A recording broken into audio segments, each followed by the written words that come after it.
Hello, everyone, and welcome to Weekend Rental, episode 40. We are everyone's favorite gaming and geek culture podcast. My name is Ryan, and as always, I'm joined by Andy. Hey. And Nate. What's going on, guys? I don't know about you guys, but this episode, it feels like a bag of sand. Like a really nice set? Yeah, like firm. Yeah, firm. Like a nice sack of sand. Mm-hmm. Yeah. Okay. Like boobs. Uh-huh. Have you guys even podcasted before?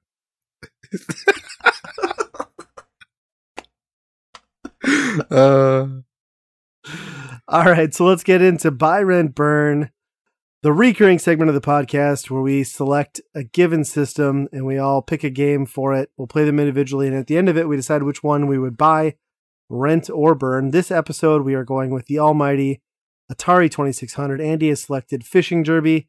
Nate has gone with Fast Food, and I've selected Vanguard.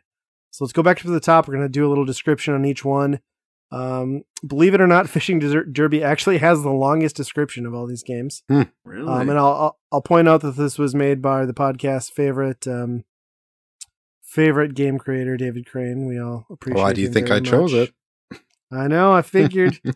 So the description, Fishing Derby, it's the most beautiful picture you've ever seen in a video game. Two fishermen drop their lines into a bay full of golden sunfish. All you have to do is hook them and land them. Easy, huh? Not so fast. A big black shark is right there at the surface, waiting to waiting to snarf up your catch. Go deep for a big fish or play it safe with the small fry near your surface. But keep pulling them in as fast as you can because the first player to catch his limit is the winner. Fishing Derby. It is so beautiful. It is the most beautiful game I've ever seen. Two men just staring each other in their eye as they're trying to fish. I also like how they point out, like, are you going to catch the small fry at the top or go deep for the big one? Just nonchalantly going back and forth, and they don't seem too concerned about it. No. Yeah. That shark has learned to adapt to, like, I feel like he grew up with those fish, but he still has to eat them to live. He doesn't have his, like, normal predatory hunting skills. He just waits for them to get caught, can't run away, and as soon as they're nearby, then he scoops them up and eats them. That fish is just a jerk, I think. Yeah. I agree. And I like how there's, like, clearly in the description of this, supposed to be some lead up to the fish at the top are smaller and worth less, and the ones at the bottom are bigger and worth more, even though it's the same fish sprites for everything. There's no differentiation. Yeah, when you read stupid. that in the description, I was like, I don't remember seeing bigger fish or smaller fish. No. Also, they forgot the part where if you're playing against the computer, he's a complete and utter bastard, and you're never going to win. Yeah. Man, that guy's good. He's just, like, six the shark on you, apparently. Yeah. I remember playing this game back in the day on the 2600, and the only way it's fun is against a buddy. Then it's competitive, it's entertaining. Yep. You're going to lean over and punch the guy next to you for beating you, but as a solo venture, this is not the greatest game. No. But it really embodies, like, the 2600, and especially moreover what Activision did with the 2600, which was make a very simple, addictive, intuitive game. And at that, this game totally succeeds. Yeah. Have you guys ever played Ridiculous Fishing? Mobile game? No. Is it by Rob Dyrdek? No, unfortunately. Oh, that's too bad.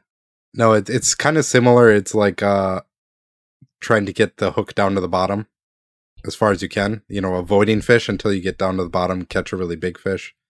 And then when you start reeling up, you try and catch all the fish that you can on the way up. Oh. So that's exactly how fishing goes. Yeah, yeah. You just need a really, really strong line. Yeah. Yes. And a really big hook. Well, also in the game, when he comes up, then he throws it in the sky and you have to shoot him with a shotgun. But that's... that is ridiculous. Yeah, that is the ridiculous part, I think. But that's what this game really reminded me of. Like, on a very simple level, you have to go down, try and get the fish on the bottom that you can, and then avoid the shark at the top. It's been so long since I've played any 2600 game. I don't have a lot of experience with it. So I had to remind myself many times that it is such a simple system, simple games. There isn't going to be anything too sexy or whatever. Yeah, I had to remind myself often that it's kind of where it all began. Yeah. Yeah, it's humbling to think that at one point was cutting edge. Well, yeah. It's really strange in the, 40 years since that they haven't made a more beautiful game than that. Right. But it's also impressive that it's still like a solid game that holds up on the 2600. Because there are literally dozens upon dozens that don't. So good on you, David Crane. All right, let's get into our next game here. Nate's pick, fast food. So the description: burgers, fries, shakes, pizza, flying by at sub-gastronomical speeds. You and Mr. Mouth have to catch them if you can. The higher the calorie count, the better your score. The more calories you consume, the faster the food flies. But beware of the purple pickles. Catch too many and your binge is over. Fast food. It'll satisfy the appetite of every video game hot dog. Wow, that's a catchphrase. It is a catchphrase. More like an emoji game. I felt like all these emoji nows are flying at you. Oh, that's very true. Yeah, avoid the purple dong. Yeah, I was going to say, isn't that an eggplant? I should have my wife play. She'd be amazing at this game. That's terrible. This is such a strange game. You play as a pair of lips, I guess. Yeah. And literally everything is flying at you at pretty fast rates, I suppose, like pizza and soda, candy and whatnot. And so you just move around and eat as much as you can, I guess. I guess I didn't really understand the full concept of the game, because when you'd get so far into it and it would say getting too fat. I can't remember how the level ends or whatever, but it was kind of bizarre, and then it didn't continue. So I didn't know if I was dead because I had diabetes, or no. If you have to press the action button to continue to kick off the next level. But yeah, it's sort of like, it's almost think of it as a shooter, but instead of shooting, you're like absorbing enemies. Yeah. So it's almost like a twist on the shooter formula. Yeah. It's a fun game. It's kind of the perfect platform for a game like this. It's just simple, mostly moving around. There's not even an action button in this one, for the one button that the 2600 had. And funny enough, like my memory of this, like playing it for the very first time is like as a kid at like 4 or 5, probably 4. This was pre-kindergarten. I went to a babysitter in our neighborhood. Obviously, my parents worked, and they kept us down in like the basement because we're not human. We're just like babysitter kids. So there's a gate, you can't go up. But anyway, the babysitter lady's like son was probably like 12, 13, and they had an Atari 2600 hooked up. And they played fast food all the time, and they'd let me play occasionally, but it was on a black and white screen. So it was like, basically the game changed from like avoid the purple pickle to don't eat any pickle, because you cannot tell if that's purple or not, because they're all flying at you too fast. So it was like really, like I had no idea that the purple pickle was even an element of this game. I didn't know that there were regular pickles until playing it for this. It was kind of crazy. Oh, wow. Yeah, that's funny. But yeah, like what's the end game there? Like you just get super fat and you win? Like is that really a victory, or is that just cardiac arrest? I mean, that's isn't that life? Hey, you're not wrong. Yeah, it's the only thing I don't like about it is that like whenever it decides it wants to, it just shoves a purple pickle like right at you. Oh yeah. Like it's really fast. Can't avoid it. Yep. Like so it's not 100% skill game, I would say. Because no, they can still do that. It escalates so fast, too. It doesn't, like, slowly progress. It's, like, from level 1 to 3. Like, 3 is fucked. 1 is, like, oh, this is easy. There's no middle ground. Yeah. It is pretty fun though. I've never heard of. I guess I can say I've pretty much have never heard of most of these 2600 games, except for the really well-known ones. But I thought it was pretty enjoyable. Yeah. Well, I feel like this is probably like a more notable game if you grew up in that era, because I feel like this was pretty popular from everyone I knew. But it didn't. I don't know that this had an arcade release, so that's probably why it isn't as wide-reaching as maybe like some of the other stuff, like Defender, Missile Command that you see in the 2600. Right. It did get a Atari Jaguar homebrew port, which has virtual fast food where it's like first-person view and like shit's flying at your face on the screen.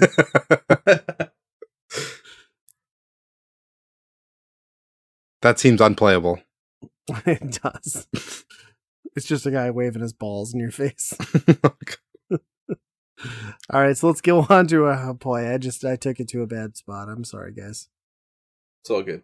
Vanguard, my pick. So, description: join the Vanguard expedition on a thrilling space odyssey.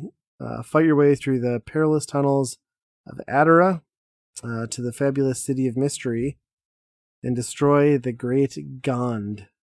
Based on a popular video arcade game, it features 4-way firing, which it does, I guess. So for anyone who's not familiar, Vanguard is kind of...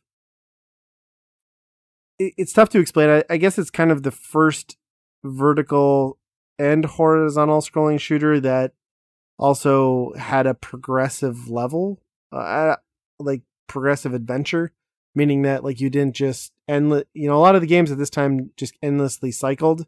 This had a progressive map. It had an end boss, and then you'd rinse and repeat, kind of like hard mode. I don't know that any other game had done this up to that point, so it's kind of a first. And what they mean with 4-way firing is that your ship has guns on all 4 sides. So depending on which button you push up on the D-pad, plus the fire button, it shoots that way. And then the only other notable thing about it, I guess I'd say, is instead of just like your basic shooting mechanics, is there's these like energy tanks that you can pick up, and this badass song that sounds a lot like the Superman song comes in, and then you're invincible and you can just crash into shit. So, Vanguard, there you go. It was unique in the fact that it had multi-screen progression and like a path. There were very few games in that era that did that on 2600. The only other one that really jumps out at me is maybe like Jungle Hunt, or maybe Adventure, I suppose, did that in Hero, but we're talking like a handful. Yeah. For some reason, I didn't remember that this also did vertical too. So like when I got to level 2, I'm like, wow, this is actually really impressive. This is what I picture the 2600 as. Like that kind of shooter. I don't know. I don't picture a lot of other games for that system besides shooters. Yeah, I thought it was really unique and a lot of fun. Yeah, it's kind of like the blueprint of shooters to come after this era. Wait, we played Blueprint again?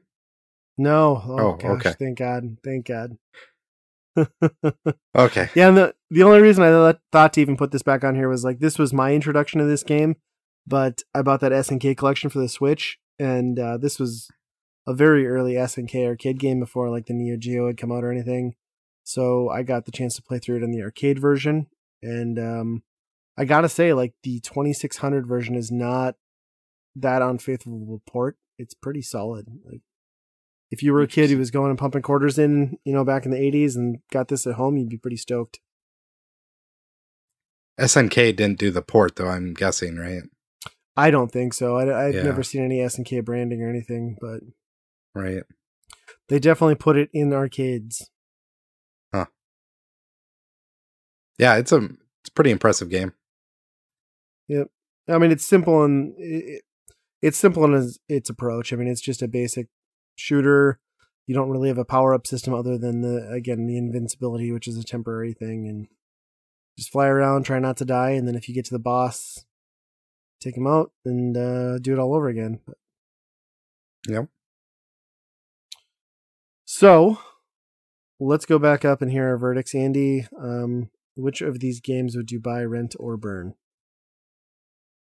Well, overall, like none of these three were really that awful to play, I thought. Right, they're all good games. Yeah, they're all ones that I would sit there and be like, okay, this plays into Atari's strengths and does it pretty well. Where a lot of them don't. And that's what happened the last time we did 2600 games, I thought. But yeah, we picked a bad crop. Yeah. I hate to not pick our friend of the show's game for a buy, but I can't do it this time. It's gonna be my burn, I think. Fish fry? Yeah, exactly. And I think I'm gonna go with Vanguard as my buy because I mean that thing, it plays fast. And it's a scroll-in shooter. It's crazy. And then my rent's gonna be fast food because what a weird concept. Like, why the lips? I don't like the animation of the lips. Let's get that out of the way. That it's something creepy about those lips. It's extremely creepy. Yes. The whole concept is extremely creepy. Yep. Right. And where does the food go once it's gone through the lips? Right. There's no butthole on that thing. What happens? That we know of. Yeah. Plus now that, the eggplant emoji has taken on the life that it has nowadays, that this game kind of makes it a whole lot funnier.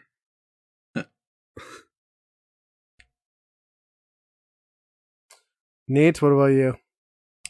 I think I gotta kind of side with Andy on this. Vanguard I thought was pretty impressive for the Atari 2600 and had a little more depth to it. And I liked the playability and the speed of the game as well. So Vanguard's definitely going to be my buy.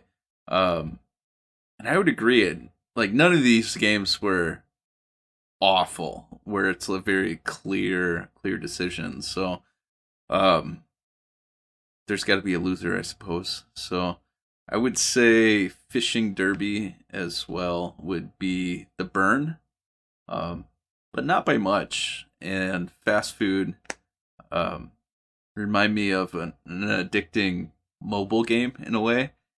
But sure. But pay $2 now, you can play another match. Right. And now that Andy has mentioned about the eggplant emoji, it kind of weirds me out even more now.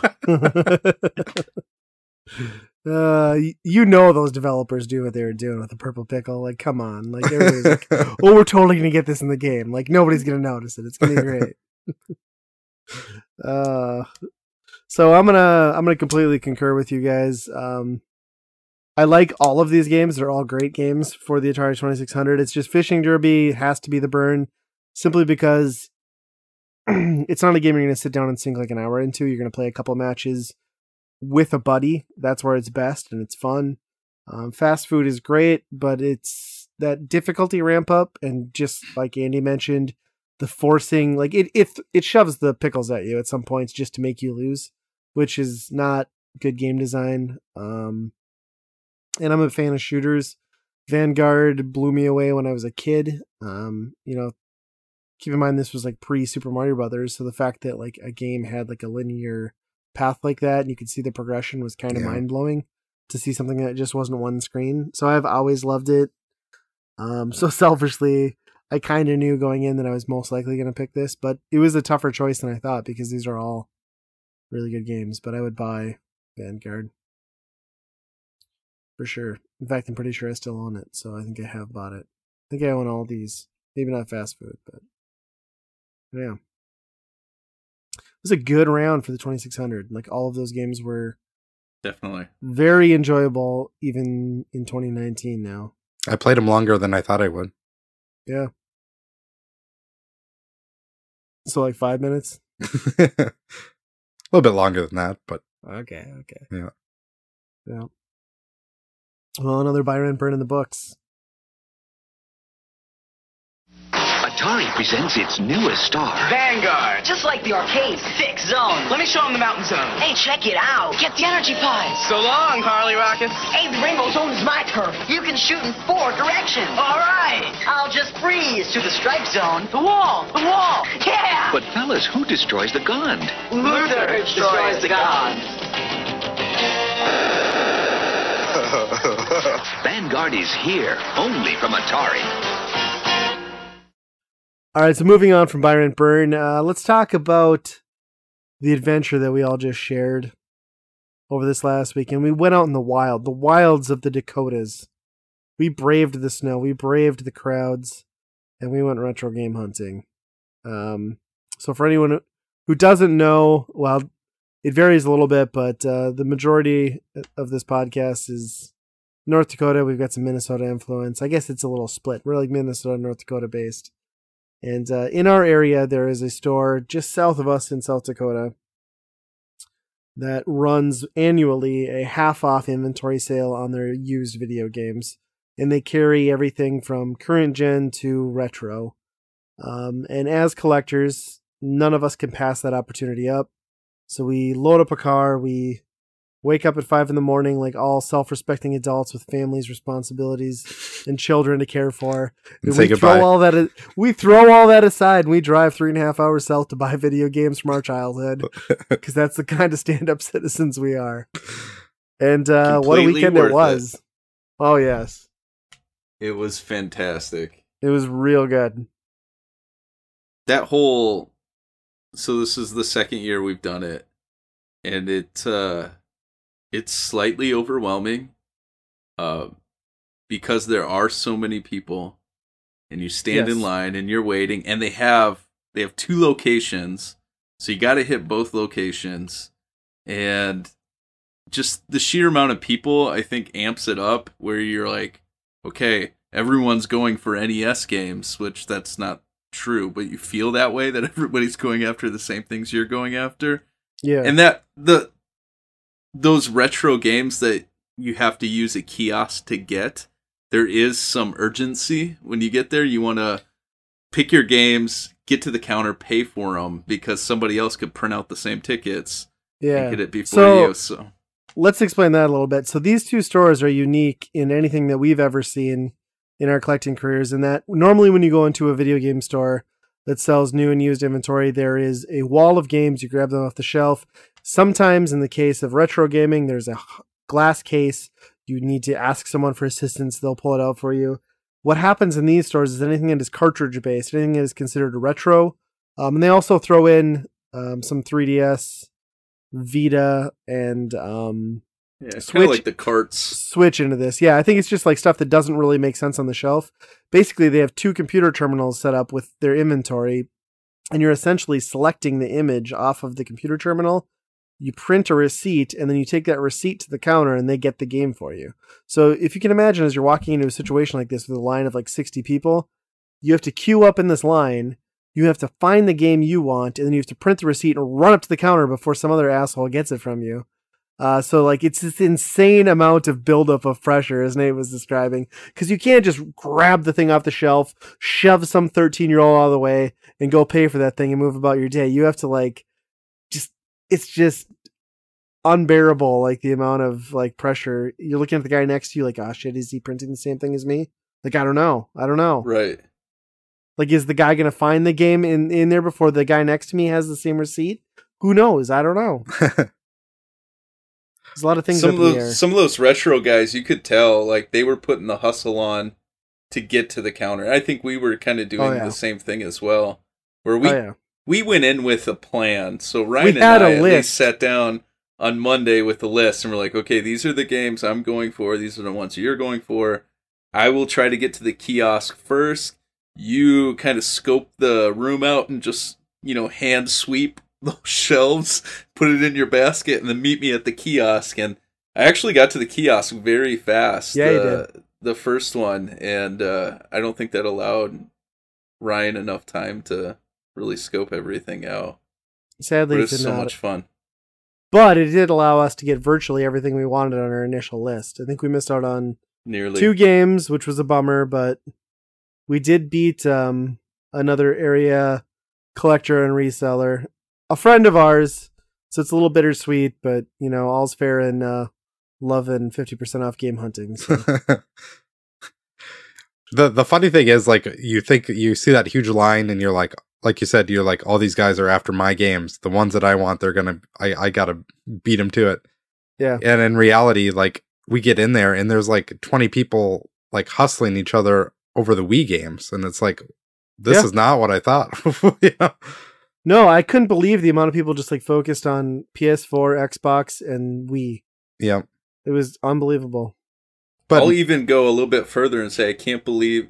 So besides video games, they were also doing music, Vinyl was huge, and yes. books, and the amount of people buying books, like scurrying, like they waited in line to get books.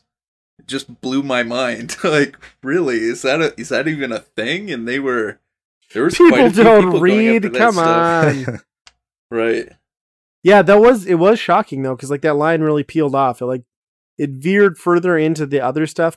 So generally, like what has happened in the past is they've done this sale on 3 separate weekends. It's been like movies, a game weekend, and then books and like music. And this year they condensed it down to 2. So like the music, the games, the books all being on one weekend. It really split the crowd a little bit. Like there were more people lined up, but less for the games. So the only like major disappointment, I think we all did well. I'll say that right now. I think we all got good deals, maybe not as rare of stuff as we would have liked. And part of that is that I swear they lied about this, but it says 50% off of all inventory and used inventory, but they have a category that they deem as collectible and rare. So Nate and I had a couple top tier NES games. Nate was going for Mighty Final Fight. I was going to pick up Snow Brothers.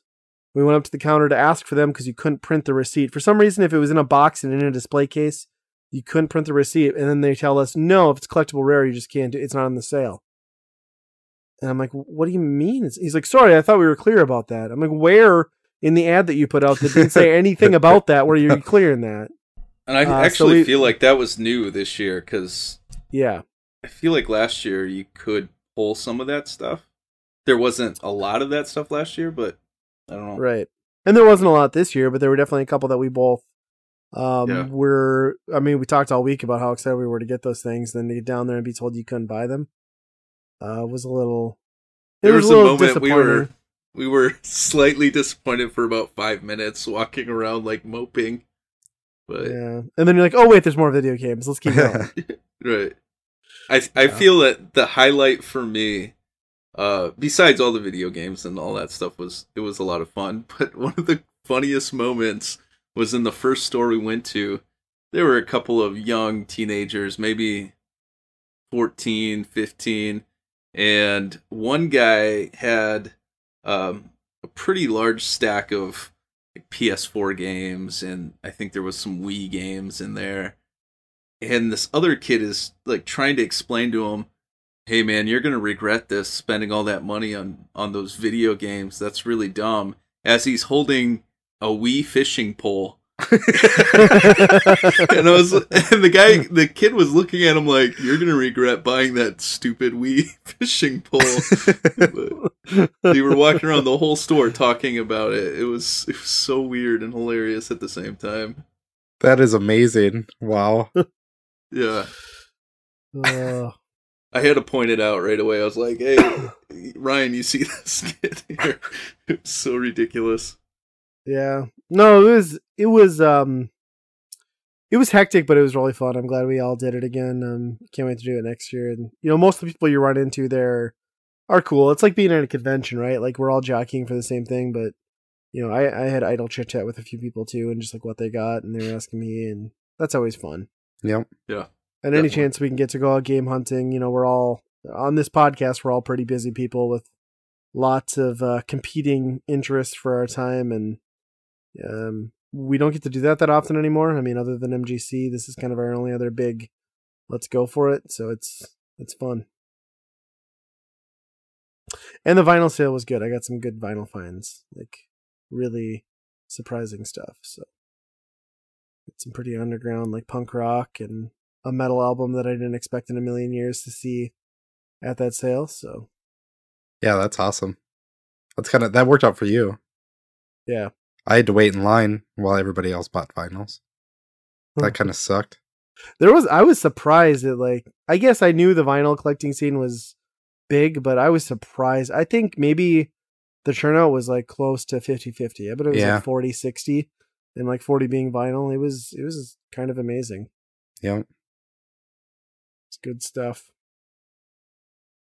But you guys, so after the sale, I headed north, and you guys continued to head south. Tell me a little bit about your adventures that continue. Yes. Yeah, so north for Nate being home, he headed home, and then Andy and I, being we were already at Sioux Falls, decided, well, if we go straight south, Rapid City's about an hour and a half, and then Omaha's about an hour from there, so let's just make a weekend of it. And we decided on the way down we would skip Sioux City altogether, go straight to Omaha, because there was a store that we liked that was going to close at 6 p.m.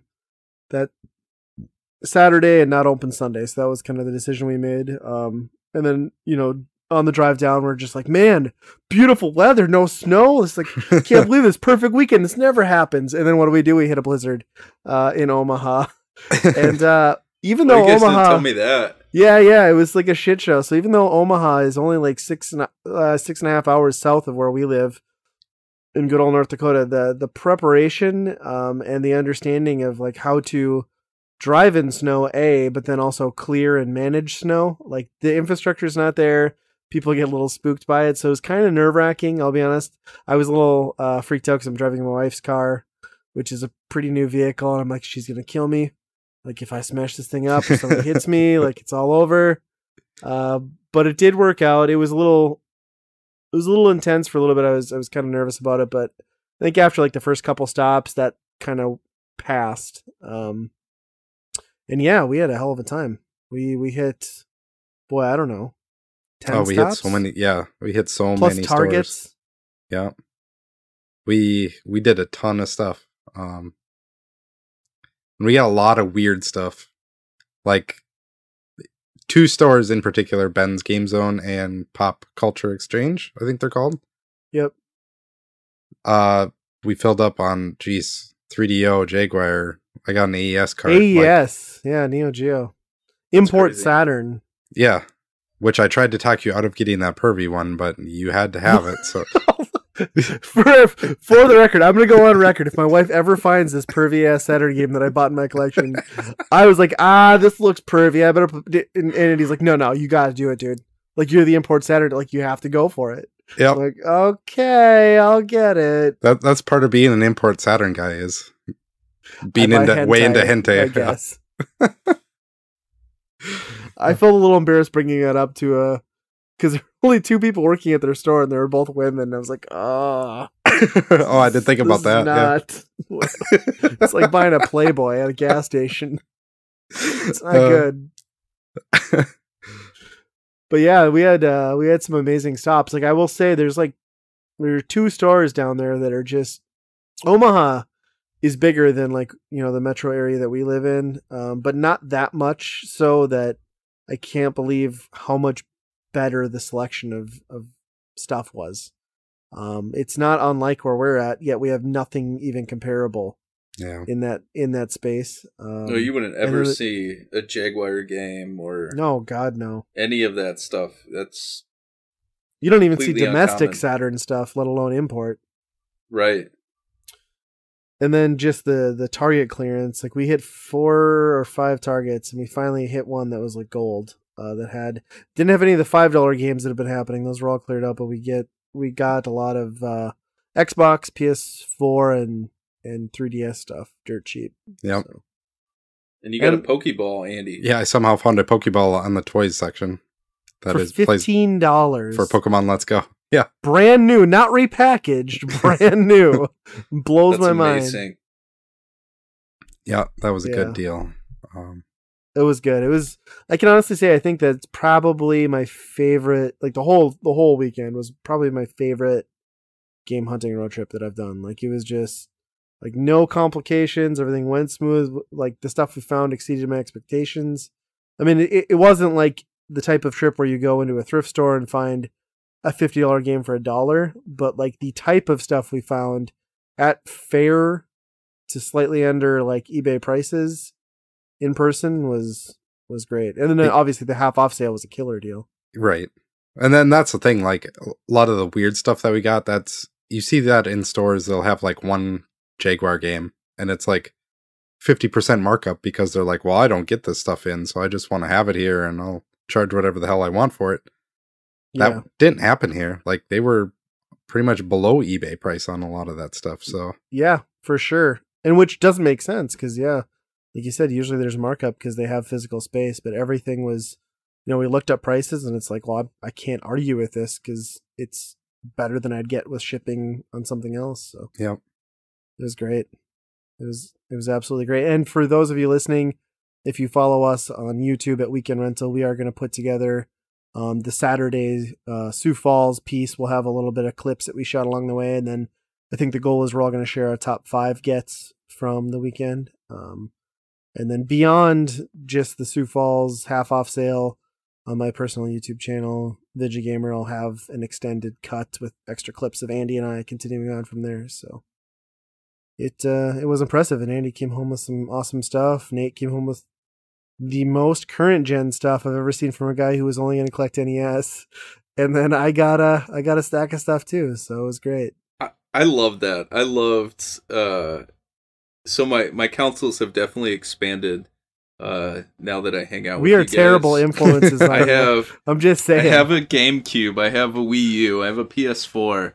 And Saturn. Actually, I have a Saturn, yeah. And this is probably the most fun I've ever had game hunting because I've always been very specific, like NES. If I don't find anything, then I'm done. And just to be hunting for so many different things I really enjoyed that. That was a lot of fun for me. And, Ryan was like, this game, and just stacking me up with like, here's a GameCube game, you should check this one out.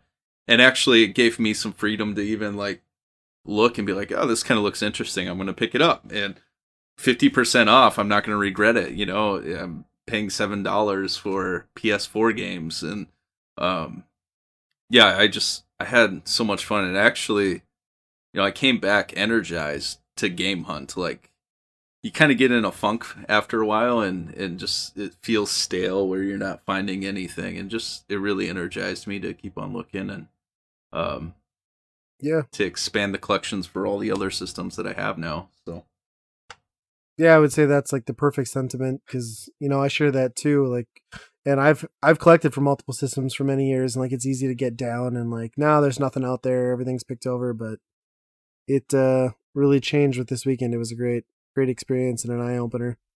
Can we talk about Superman?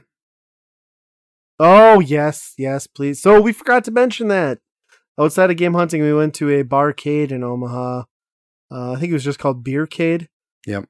We walked in. It was late after all the stores had closed. It was like, well, not late, like 10. We're old, so 10 is late to us. And the upper level was a cool barcade, and it was just like in a hipster area of town full of like hipster kids. And I felt super uncomfortable, right? But then it turned out they had a basement, and you could go down there with all the people that weren't hipsters or 20. And they put a gate up, and we have to stay down there. Right? Yeah, old people, you can't go up these steps. It was $3. Play all you want. So we went down there and hung out, and Andy pointed us in the direction of a game that was kind of incredible. Yeah, I've never played that game. I think Taito made it, maybe? Yep, Taito made it, yep. Yeah. What's it called? It's just Superman. It's just Superman. Yeah. And it's 2-player. Like the other person spawns in as like a red Superman. Same exact sprite, just color swapped. Yep. And it is 100 times better than that one that we played on here. That Death and Return of Superman. Yeah. Like you just kind of float around wherever and just start punching and kicking, and it just feels kind of comical. Yeah, it was great. It was like so there was like multiple, I guess you'd call them worlds, but they all are areas, and they came in 3 stages. First one, you could fly horizontally or walk across the screen horizontally, beating shit up. Second one was essentially the elevator level, except you're flying vertically. punching shit. And then the third one turns into a vertical scrolling space shooter where you can shoot laser beams out with like actual like shooter bosses with like weak points and like patterns. It was awesome. Yeah. Nice. And for $3.25 to unlimited play, that's amazing. Yep. Yeah, it was incredible. And like that game was so ahead of its time. Like, and I can't believe no one's ported this. I've never knew of this version. It was so much fun. Yeah, because it was 80s, wasn't it? Even it yeah, looked like 92 or I've something. never heard of it. And they like regurgitated like a lot of sprites and just did like color swaps. But then I loved at the final stage, all of a sudden like these like Playboy bunny evil characters pop out of you, but they have like nothing covering their boobs. So they're just like bunny women hopping at you with like their tits out. It was. And then they grab you and like hump you for a little bit. No, that was the dude. Like the dude was like all humping you. Yeah, so we were trying to punch the dudes off of each other because there's one thing Superman ain't about. It's about humping other dudes. Lois Lane is his woman through and through. He'll let the bunnies around if he wants. Yeah, maybe just occasionally. Yeah. But fantastic game. I cannot believe that this hasn't come out somewhere in some collection. I had no idea it existed. It was great. Yeah, I always thought it was like the old Sunsoft one or something like that. But yeah, I'm just happy that we got to play it that way, because like if it was on top and it was a quarter a piece, we might be like, okay, we get the game, to keep popping quarters in. It. But yeah, if it's unlimited, you just beat it, see what the end is. Yeah, it was great. And there was other stuff down there. It was awesome. Operation Wolf. We get to play Akari Warriors with that omnidirectional controller, which was fantastic. Cool.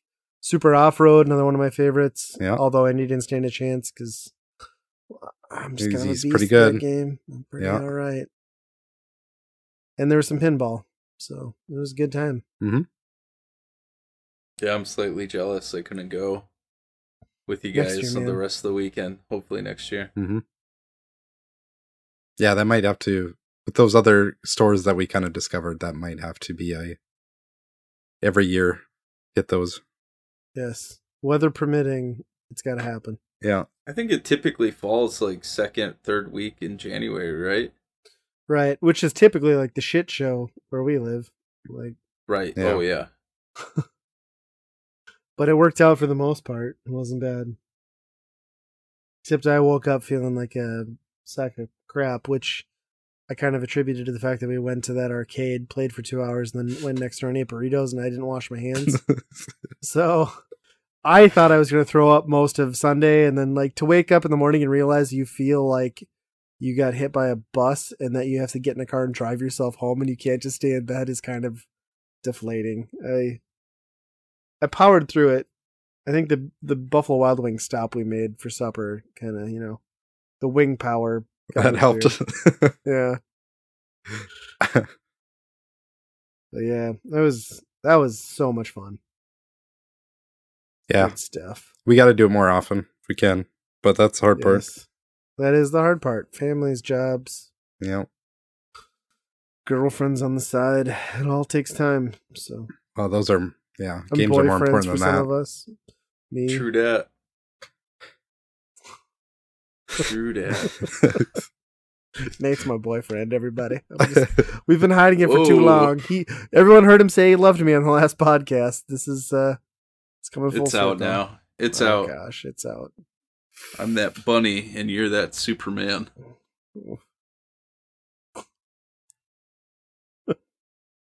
So what do you guys what have you guys been playing? Anybody like been playing anything new? I know we probably haven't dove into our pickups so much. Personally, I finally dusted off the Castlevania Requiem collection or whatever with Symphony of the Night and Rondo of Blood. I started that the other night, last night actually. Got about an hour into that. Forgot the perils of memory card based gaming and died, and I was like, shit. I didn't save. Like, well, of course there's no auto save. This game came out on the PlayStation, so I got to restart it. But boy, I definitely see what people mean with that game being kind of a showpiece on that system, because right away that soundtrack hits you. And those visuals these days, like granted, I've got it on a 65-inch and it's letterboxed and distorted, and when you're playing that, it still looks good. It still looks good, and it controls great. It controls a lot like those GBA games that I was more familiar with, having kind of skipped Symphony of the Night, but really into that. That was awesome. And then I played a little bit of Sweet Home, which I picked up on NES on the trip, which, for anyone who's not familiar, that was kind of a Capcom. A lot of people consider it kind of like the first horror game. Came out in Japan, never came over here. I got a repro of it for $25, which is a steal. English translation. Very cool game, very creepy vibe. Every character's got like kind of a unique ability, so there's a little bit of role playing and a little bit of strategy to the puzzles. Very neat. Yeah, when you sent that picture over, I was trying to figure out what the heck Sweet Home was. I was like, it's one I've never heard. I don't have it. What's, Yeah. How is that even possible? And I had to look. A lot of people were buying it. Like it was kind of like a big kick, like maybe 2 years ago on YouTube. But even then, I think the cheapest repros I saw before shipping were maybe like 36. So when we found it in that store for 25, I knew there was no way I was leaving that. Yeah, that's awesome. It's hard to get any repro at 25 is pretty much the minimum, right? Right. Yeah, That's you figure the good. time investment alone. Yeah, that's true. Yeah. So very cool. Yeah, I haven't been playing a whole lot. Awesome Games Done Quick speedrun thing was all last week, so I spent a lot of time watching that. And I gotta say, I missed it, but I need to go back and watch it. They did Mohawk and Headphone Jack as a speedrun. Don't watch that. You're just gonna throw up. I had to laugh because most of the night they were talking about it, and they were like, "Yeah, bring your vomit sacks," blah blah blah blah blah. And it's like, man, this must be everybody knows. That is notorious. Yeah, that's interesting. Yeah. I'm currently playing Spider-Man on the PS4. Nice. I got that for my birthday a couple weeks ago for my wife, and it's fun. It looks amazing, and I did get a little queasy playing it when you're like swooping, like constantly swooping. It took me a little while to kind of just get used to that motion. I was like, oh my gosh, all right, Spider-Man, let's walk for a while. And I've actually been playing it with my son. He's kind of just been sitting next to me watching the story unfold. And so we kind of made an agreement that I wouldn't play it unless he's present, just so he can see kind of what's been happening or what's going on. And it's an enjoyable game. It deserves all the credit it gets. It's very fun. Yep. Yeah, good story too for a superhero game. Yeah, I'm not sure how far I actually am in yet. I don't know if there's a percentage meter or anything like that. Nice. I don't even know where I'm at in the story, but yeah. Yeah, so speaking of Spider-Man, a couple weeks back, this was about 2 weeks ago now, my family and I decided to go to a movie. We checked out Spider-Man Into the Spider-Verse. Yes. And I'll preface that with I watch some Marvel movies. I don't care. I didn't grow up reading comics. I'm not even that into superheroes. But that is a fantastic movie. The animation's great. The characters are great. The voice acting is great. It's got an art style that I've never seen done in an animated feature like that. It's just an incredibly enjoyable movie that kind of appealed, so like the range for my kids, we're talking like 5 and 7, and me in my mid 30s, we all enjoyed it for different reasons. I will say that I think that is the best superhero movie I've ever seen. And I think it's like the best Marvel movie that I've seen. I cannot recommend that movie enough. It was awesome. So good. So good. Yeah, I'm excited I for it definitely to want come to see out. that one too. I think I don't know if I can talk my wife into it, but it looks really good. It looks really fun. I think my kids would enjoy it too.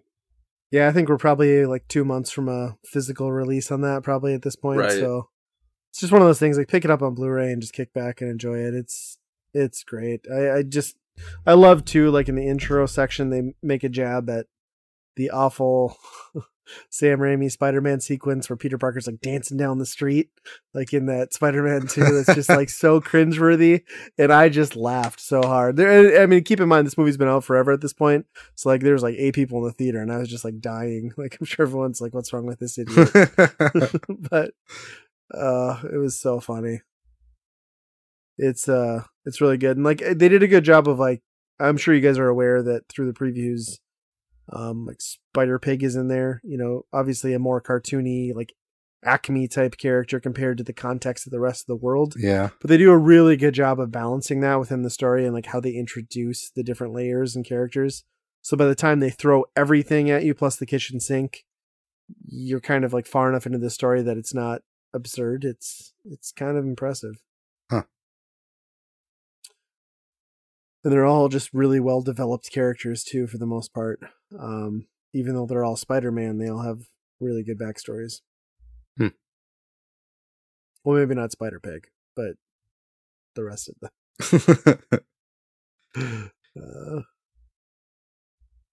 Yeah, I can't recommend that enough. You guys been watching gaming news at all? Not much. I know probably the big thing that we haven't talked about is Bungie and Destiny. That is a big one. Going off to self-publish their own game, and they're taking Destiny with them, which is kind of incredible.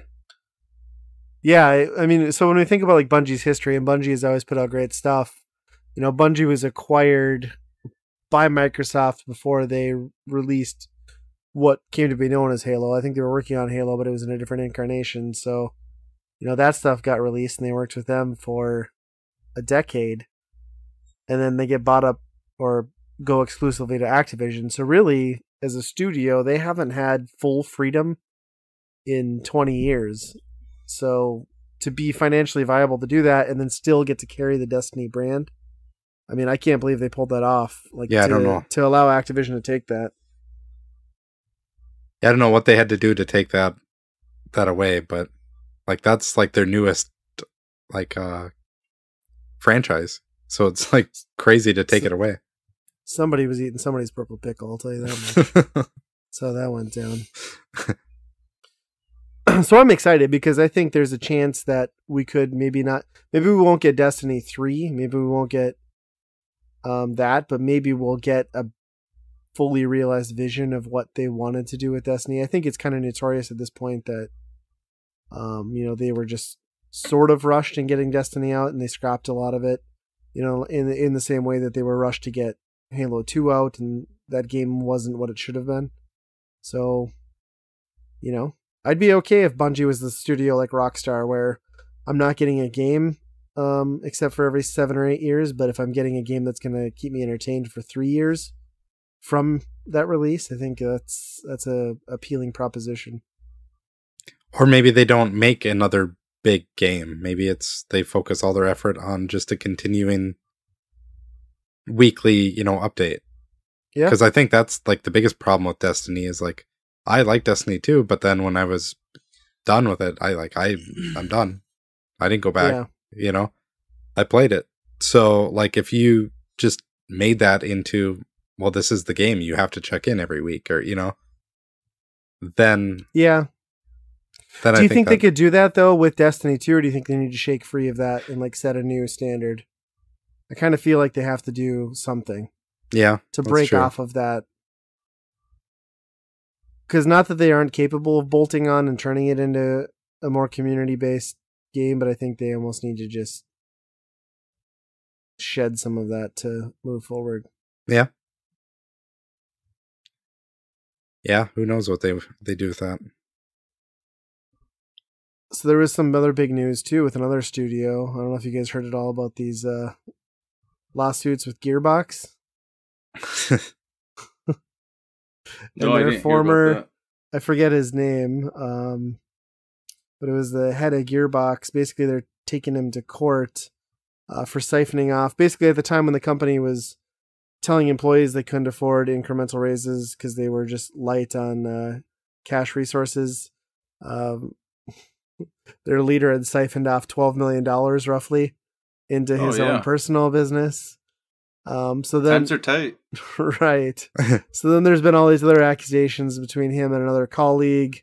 The old ex-colleague is basically saying, well, he did all this stuff, and he also had a thumb drive that he left at a party at work that had a bunch of company documents, but also had a bunch of child porn on there. Whoa. So like it's just basically turning into this like civil suit, and there's like a bunch of slander, and then it had all kind of been dismissed as like hearsay and accusation, but I can't remember the guy's name. But he was on a podcast recently, and he basically explained the whole pornography story as, no, that's not true. What happened is I'm not into child pornography. I'm interested in cam girls, which for anyone who's not familiar, I guess is like the girls that do like live shows and you like tip them or whatever. But basically he claimed that he saved the video on the USB drive as sort of like a research for a magic trick because he claimed the woman faked an orgasm and he wanted to figure out how she did it. And I was like, that is the worst fucking I did it but didn't do it story I've ever heard. Oh, that is hilarious. So yeah, I don't know, like it's all hearsay, it's all accusation, but like when that when that story came out from the dude himself, I was like, oh boy. And then like he's always like on Twitter like claiming like, well, it's nice you realize who your true friends are, you know, I'm a family man and blah blah blah. It's like you're a family man who analyzes cam girl videos to figure out their magic tricks, huh? That's finally somebody's figuring it out, how those girls are faking those orgasms. We're gonna get to the bottom of this. It's 2019. Well, this shouldn't be a mystery anymore. Wow. Yeah. It's hilarious. I read that story and I was just like, wow. I can't believe a lawyer didn't advise you to come up with a better story than this. I've been reading about our friends at Red Dead Redemption, that they've been in the Pinkerton news scandal as well. Yeah, for another lawsuit. The actual Pinkerton Consulting and Investigation company is going after them. I think they gave them a cease and desist, saying that they can't use their name, and I think Red Dead is going back, saying it's historical. Right. It should be okay. It's like saying you're shooting a another Western, mess. But you can't say that it's in the United States of America. I mean, right. It's just... Yeah, it's so ridiculous.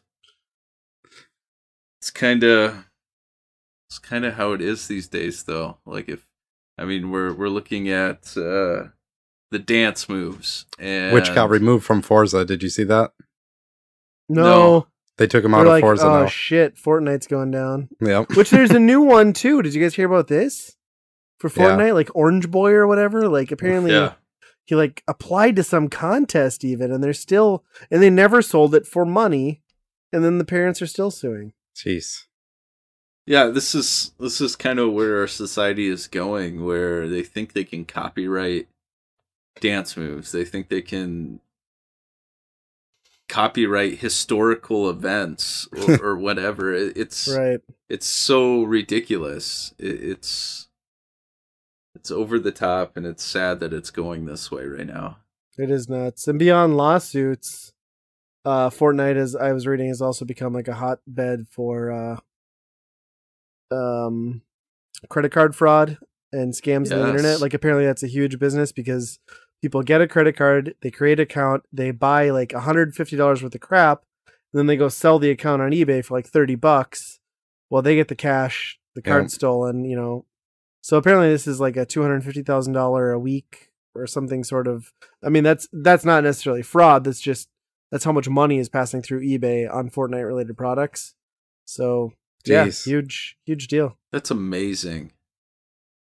I've seen some of those, like even on Craigslist, when you're kind of flipping through the gaming section and someone is like selling my my WoW account for $10,000. To me, I'd never be like, yes, I'm going to purchase that. But now's the time to get in. Yeah. Well, to your point, like, are you know, when you talk money. about WoW, like it shows that like this sort of activity is nothing new, but like when you get to this scale and like the fervor that like Fortnite is at right now. It's just so yeah. appealing to people who have ill intentions.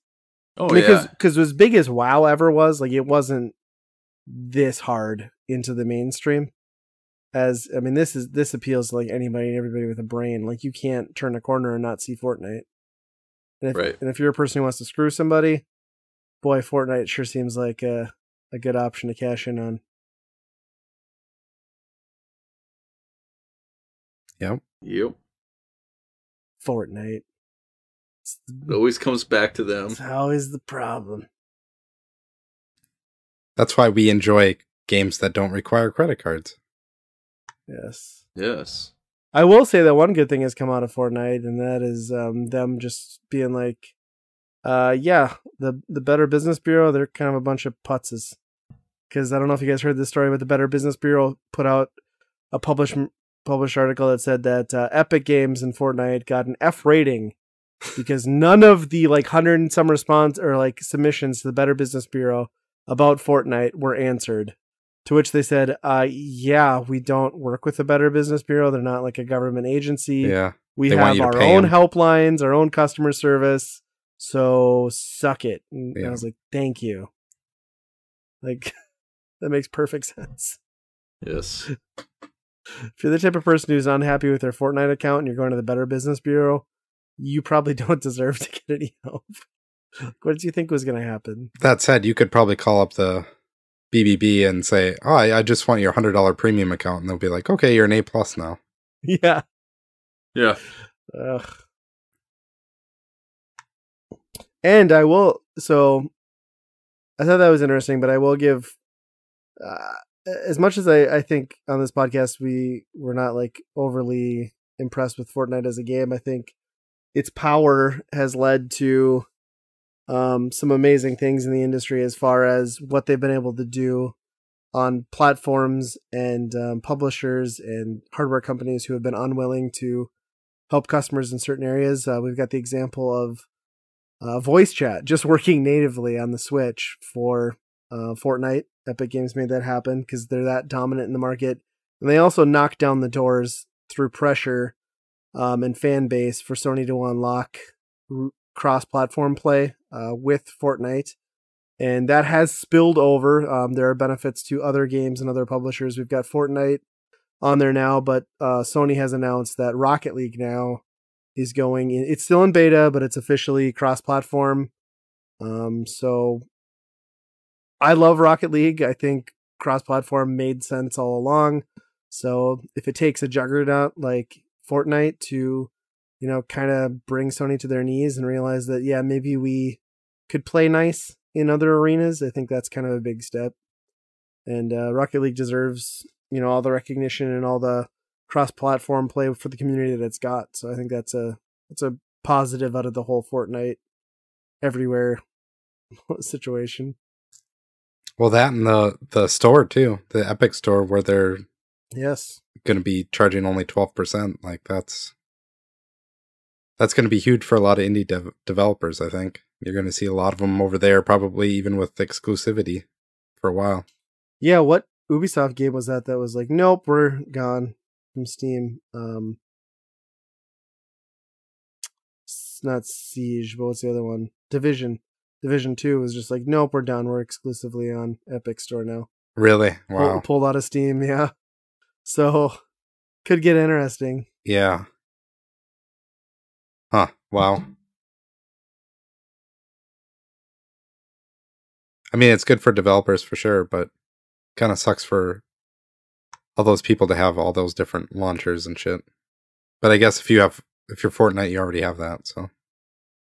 Yeah, I feel like that move and the stuff that's happening on the PC side is kind of, I mean, I could be way off base, but my thought is that is the beginning of the next wave in what a console is. It's not a console, it's a service.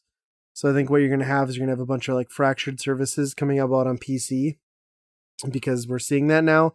And I think where you're going to get from consoles in the future or services in the future is you're going to have a PlayStation store and you're going to have a Microsoft store and a Nintendo store. And I think that will even incorporate stuff that we're seeing released on PC because hardware architecture won't be the component to it anymore, right? It's just the Yeah. branding and like the cut in the deals. So I think kind of the struggle you're seeing over there in the division in the PC market is going to ultimately lead into what we see as those companies in the future. I think there will be maybe 2 or 3 dominant stores that sell you games to play through their service that aren't hardware based. I think that's maybe where the future is going. Yeah. Maybe I'm crazy, but it feels like we're kind of there already Yeah. as far I think as so. physical sales dropping off. I think what'll happen is maybe Nintendo won't put out hardware anymore, and then Nintendo will just become like the Disney, where it's like, well, yeah, I mean, I could have Netflix, but Disney's got their own streaming service now. My kids really like Disney movies, so bye-bye Netflix. I guess we're going to whatever Nintendo's got. You know, it's like, it's that sort of scenario. It's kind of like the Blu-ray HD DVD wars all over again. It's going to be Nintendo. If Nintendo goes non-hardware and becomes a service, it's going to be very hard to rule them out, because if they don't allow their stuff to be on other platforms, like services, boy, it's going to be tough not to pay that subscription, isn't it? Because I want me some Mario and some Zelda. For sure. Yep. But I would say half their games rely on a gimmick that is in their hardware. You know? Which is always something you can't quite do. That's true. Well, half their games are better without the gimmick, though. Yeah. I mean, I know Mario Odyssey really wanted me to wiggle my Joy-Cons, but fuck that, I didn't. I played with the Pro Controller the whole time, so Yeah. maybe they'll finally shake that. I'm sure they can find some way to sell you some ass-backwards motion control without a box. They'll figure it out. Can it be gigantic in plastic? Yes, and come with a packet of lube. Yeah. Oh, I see where we're going with this controller. Coming full circle. It always comes back to controllers and butts. Hey, I didn't say anything about butts. Way to take us to a dark place, mate. I took us to the dark place with no flashlight.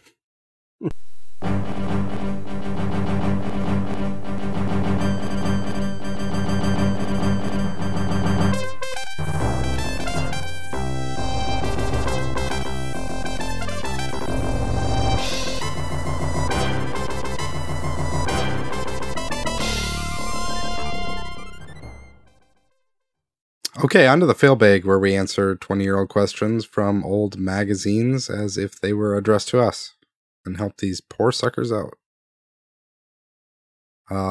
Today, we're reading from EGM number 104. Steve from Sacramento. I would really like you guys to come clean about your trick section. I say it is near impossibility to find a cheat code, yet every month we see somebody sends one in. I think you guys, especially the Trick Man, are working in conjunction with some invisible government agency and several large gaming companies intending to mislead the American people in the biggest cover-up since Roswell. Is the Trick Man real? Or is he a computer-generated hologram with a bad haircut? Hologram. Wow. It's a government agency. Gotta watch out for that. I mean, the real answer is it is a gaming publication that works hand in hand with game developers and publishers, so No. it should be no mystery that there are cheat codes. No, it goes way beyond that. This goes to It does? straight to the top. Oh my god, I had no Have you idea. noticed, like when the internet and the freedom of information started flowing out into the world, that's when the cheat codes actually started stopping. What's the internet? It's a series of tubes. Like the hamster tubes? Yeah, like that. And then, yeah, you have to run on it. Somebody runs on it. I don't know where, but With they do. cheat codes to deliver them? Yep, exactly. Oh my gosh, this goes so much deeper than I thought. It's massive. It's wide ranging. Actually, like 9/11, that's when the cheat code stopped. It's kind of weird. Whoa. Damn you, Al-Qaeda. Or it could be that they're just talking to the marketing departments of the gaming companies. Yes. No, you've convinced me otherwise. I can't go with that story now. I've just learned of this internet. I'm curious about these tubes. Is there lighting? Are they colored? Can I bring my gerbil? Because he likes to run in the tubes, not for other reasons.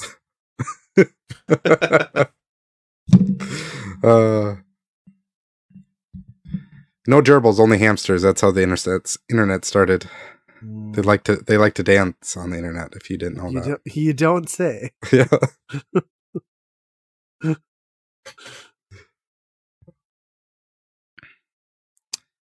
We got Alex from Naperville, Illinois. He says, in response to all the girls complaining about how there should be more pictures of scantily clad men in your magazine, I'm sorry, but they should be thankful. For? Oh. Yeah, in your December and February issues, you guys printed a Crash Bandicoot 2 advertisement, and there were, how many? 4 muscular men in skimpy leopard skin Speedos. And in what the issue is this? I need to look this up. 104. Got it. It might be the one before that, then. Okay. And in the WCW versus NWO and WC Nitro ads, there were a total of 8 men in spandex wrestling suits. Altogether, 12 men. Really took the time to count them all out. Yeah, I think there's something else deeper in this question. He's singing It's Raining Men. Looking through the issue, I only found 5 women in skimpy outfits. So, they should lighten up. This guy's got some issues. I mean, think some deeper issues. Yeah, I think he's... And can you really count like the WCW stuff? Like that's kind of their whole thing. So of course they're going to be like shirtless men. Yeah. That's the whole market. Yeah, that's kind of what they said. They said, I don't think I don't think many females consider Giant in his tight wrestling outfit to be particularly sexy.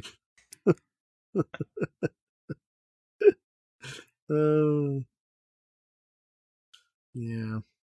It just reminds me of like that official PlayStation magazine cover with Gex like standing behind the woman, like putting his Gex hands over her boobs to cover them up, and like the scandal that caused. Yeah.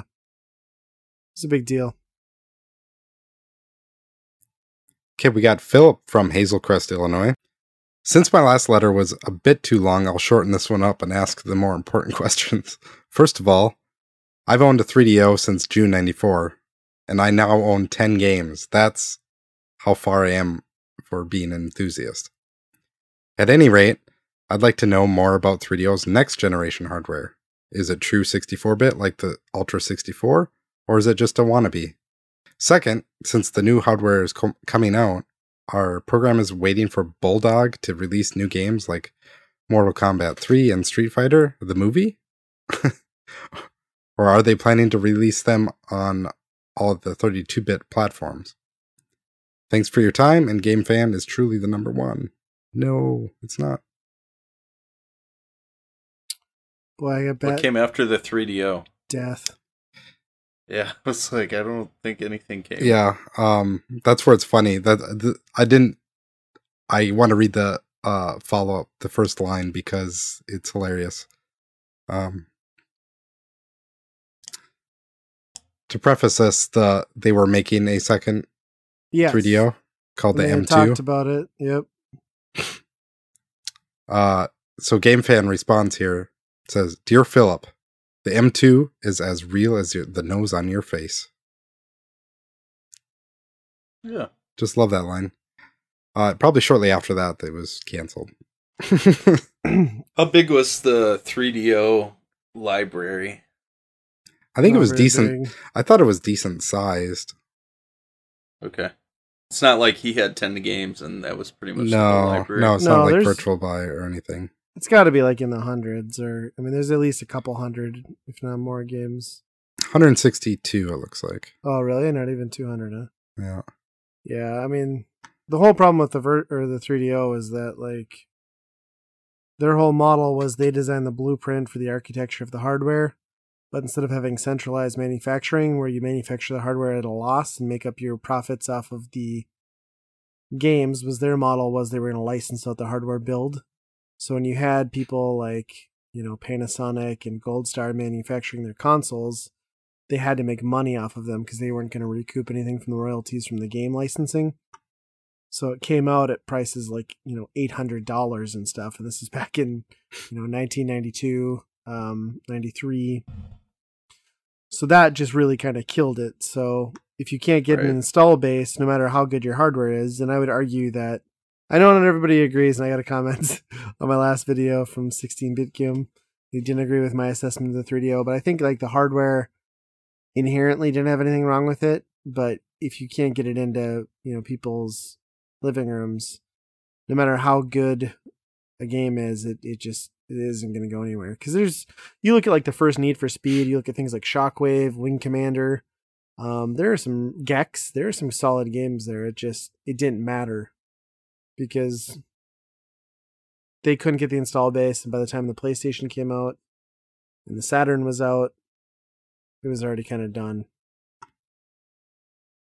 And realistically, like, it's not like the home console market at that point was anywhere near the scale it is now. So the thought that it could support 4 mainline consoles, it's just kind of absurd.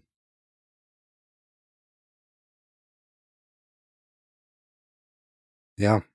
Looking at some of the games, I didn't know Mega Man X3 was coming to it. Really? Never came out. That would have been a killer app. It would have looked great. Yep. And Rayman. That would have also been good. Mm-hmm.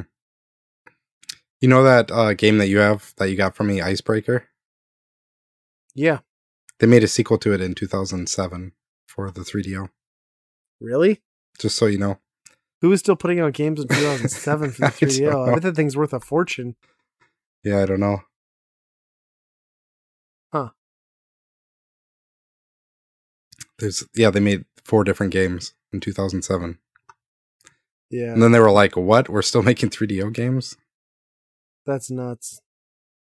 I think that is really insane. The 3DO's like biggest detriment, I think, was like it had a pretty good ability to push like 3D graphics, but before really the analog stick had been pioneered, like, man, it's tough to control those games. Mm-hmm. Even with the first iteration of the PlayStation controller, it's rough. The Jaguar, you see it too. It's just like those first attempts. No matter how cool you can make it look in a 3D world, if you can't control it worth a damn, it's just frustrating. Yeah. Twin sticks revolutionized all that. Well, I guess the 64 and its analog joystick did, but even those games don't control anywhere near anything else. Saturn did it first. Well, they didn't use it very well, though. Did it? They packaged it with knights. Yeah. I actually really liked the way it felt on the Saturn, like that weird round kind of like rolly ball. It was cool. Yep. It felt cool. I don't know. I'm gonna support the 3DO. I think it's a cool system. We're gonna have a stream sometime, or some sort of video. I'm gonna play one someday. Yeah, we decided we were gonna have to do a live stream where we play all the American Laser Active games, just because they're so ridiculous. Mm-hmm. We'll sit down and laugh at them.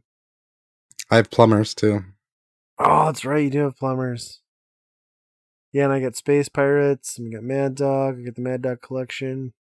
This Jurassic Park one I just bought is going to be added to that list. Is it a light gun game, or is that... No, it's just kind of like an interactive thing. It's really weird, though. Which ones did you buy? You bought that one? You bought... What else? Kingdoms, something. Oh, that's right. Syndicate, which that's... Well, whatever.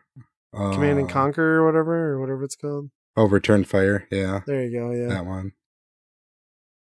Psychic Detective, which that's pretty good right. too. I was pretty jealous of that because I've always had disc 2, but I don't have disc 1, so I can never play it. Sure. Yeah, it's got some it's got some really good FMV in there. FMV, yeah. Yeah. Yeah. Riveting stuff. Coming to a streaming service near you. Playing games you didn't even know existed. Or cared to watch. Or better off not knowing existed. Okay, I'm just going to throw these out here and see if you agree or disagree. The question is, what games would you like to see revived for today's systems? Ken said he would like to see a Tron game. What do you guys think? Yeah? I mean, Yes. sure. I'd rather have another Tron movie, but okay. But I feel like that we've gotten some of those, and they've also not been great. So. Well, There really wasn't a great Tron game. Yeah, that's the thing. Like, do you stick to the games that are in Tron the movie then? And those are like the most basic, like 8-bit games that you can make, right? Right. Right. Because the arcade was okay. It wasn't great. Right. And then there was some stuff last gen for it. I mean, there have been on the 360 and PS3 Tron games and stuff. Oh, really? Yeah. And those got like middling reviews. I think like the best way you do is you do a third person over the shoulder perspective, like duck and cover system, sort of like Gears of War-ish, but like your Tron disc is your like weapon. And Oh, sure. It doesn't follow the narrative of the story of the movie necessarily, but just like a subplot within the world. It'd be pretty cool. Huh, yeah. How about Kangaroo for Atari? Why did that go away? Well, I guess it didn't. It came back on the GameCube as KO. Is that It the was a same one? sequel. I think that's the spiritual Really? successor, yes. Wow, okay. Did not know that. I'm talking out my ass on that because I don't know any facts for sure, but I'm pretty sure that's the tie-in. So Sure. if I'm wrong, I'm wrong. But I always felt like it was. I loved that game. The music was great. Another game on the Atari 2600 that was kind of impressive because it had multiple stages. I don't know. It was very King Kong-ish, I guess, with a little more charm. You know, Mother Kangaroo saving her Joey, I guess. Yeah. So. And, you know, further proof that monkeys are assholes. They're just fucking fruit at you. So, at least I hope it was fruit. It might have been poo. We're not sure. Oh, man. It is monkeys, yeah. Yeah, I can't believe that just disappeared. Great game. Great arcade game. Yeah. Great music, too. I'd take any one of those. How about Kangaroo in VR? Boy, that would be kind of... Yeah, I could see it. Be like Jumping Flash-ish. Yeah. Might be a lot of motion. But yeah. Let's do it. Let's make it happen. How about a 3D River Raid? What's that? Is that the airplane game with the fuel? No, River Raid. Old Atari game. I'm not even sure what it looks like. Yeah, I think you fly up vertically and then you have to pick up fuel containers to keep going. Hold on, let me see if I'm picturing the right game. Take our cards Okay, away. yeah. 2600. Yeah. Yeah, that's what you do. You fly up a river and then you have to gather fuel so you can keep going and not get shot and everything. Sure. That's yeah, you're I don't right. know, I was thinking that's what it was right away too, and then I'm like, no, that's Barnstormer, and it's like, no, this is yeah. I feel like River Raid is like any modern flight game, so I think we're there. We're it's a shooter. Right. Yep. Ace Combat 7 coming out, we'll cover that. And that's in VR, so we're good. Yep.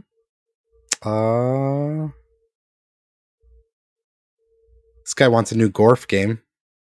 I don't know if that's going to happen. Text adventure. I don't think that's probably Nope. in the cards. Sorry.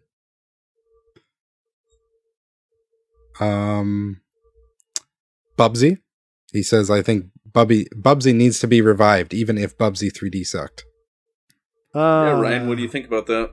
I wouldn't say Bubsy has ever needed to be revived. I will say he has been, and he shouldn't have. It didn't get much better.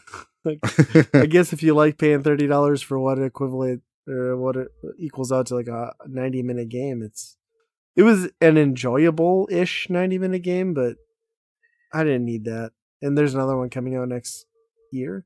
Really? Yeah, there's a That's Endless insane. Runner. Oh, okay. Yeah. Huh. I love Bubsy 1. And love might be a little strong. I think that was an enjoyable game, which Nate just Is that bought. the one I picked up Yeah, this that's the one he weekend? bought. Yeah. But I will say it was all kind of downhill from there. And that Jaguar one, whoo! Let me tell you. I mean, it's good by Jaguar standards, but that ain't saying much.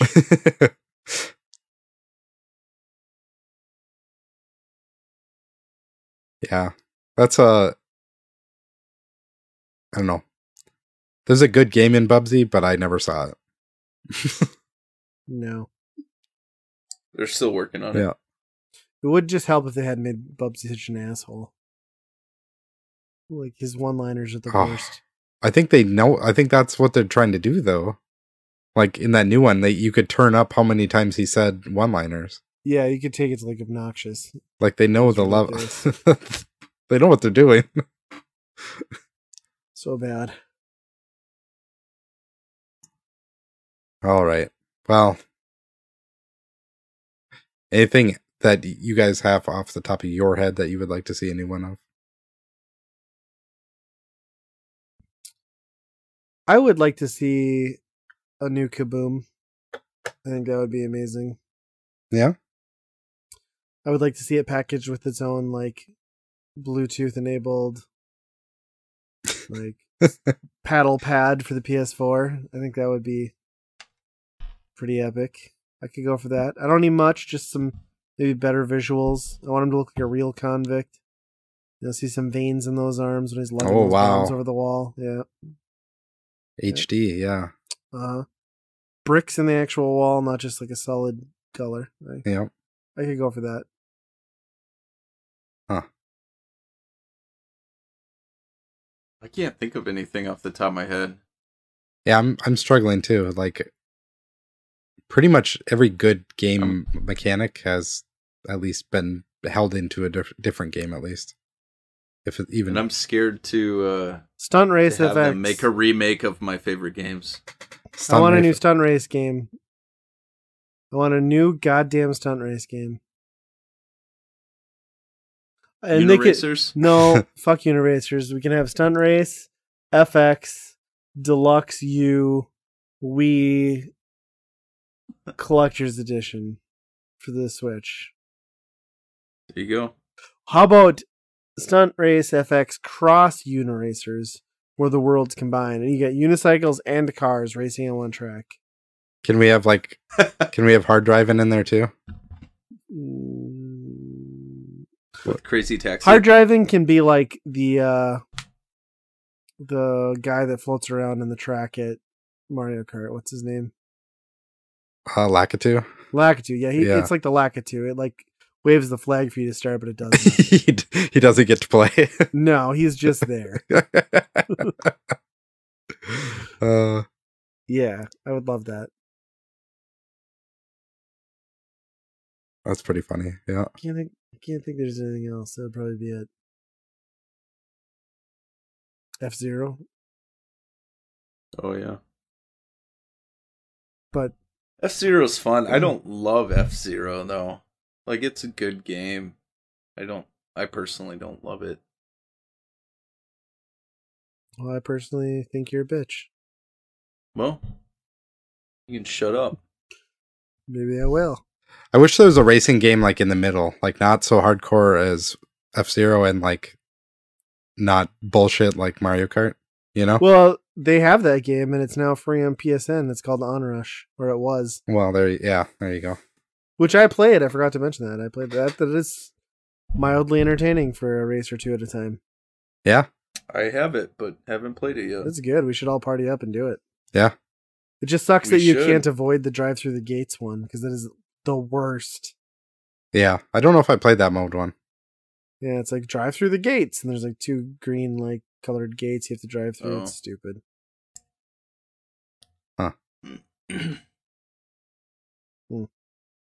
Maybe Seaman also.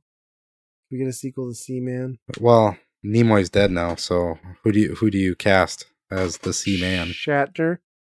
Oh Obviously. boy. Seems Zachary like- Quinto.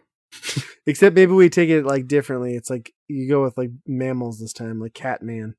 It's just a cat with Shatner's face on it. I think that's Garfield. Wait, I regret this. I take this back. We're not doing it. I don't want it. I don't want it. I flew too close to the sun. Okay, well, we can end it then if you want to. You can send your comments, questions, concerns to weekendrentalpodcast@gmail.com. We haven't had an email in a while. Send one to us. We'll respond and talk about it in our next podcast, I'm sure. You can check us out on Twitter, and then make sure you subscribe to us on YouTube. That helps us out a ton. And as always, go to weekendpodcast.com. Be kind. Rewind. See you later. You said that with some authority. It was good. Bananas. But you know what you forgot? What? Bananas. Oh. Cooter scooter. I knew you were going to say it. I knew it. You leaned in all creepy. I waited the whole time to make cooter scooter. Don't do that. No. It's gone too far.